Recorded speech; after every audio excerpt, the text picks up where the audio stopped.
Namananga is part of the Mabira landscape. We are here to launch a tree planting initiative together with NCBA Bank.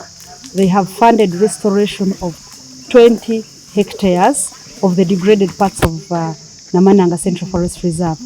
Degradation is caused by the population around and illegalities like lumbering, charcoal burning, and a few who come in cutting trees and clearing land for cultivation.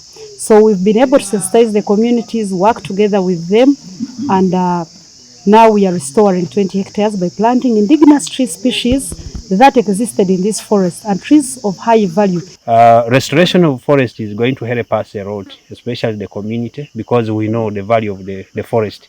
The forest protects the soil erosion, and when the soil erosion is there, this soil runs and up to the river, because we are here with the river Nile. So when it goes there, even the fish cannot grow well in the river. So as the government is trying with the partnership of other like the NCBA Bank and other partners, we appreciate. We have been the first bank in Uganda to actually support and finance EVs, electronic vehicles.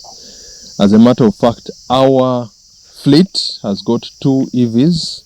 We have also financed through our partners in the vehicle importation, where we specifically finance electronic vehicles. And electronic vehicles, we also provide a subsidized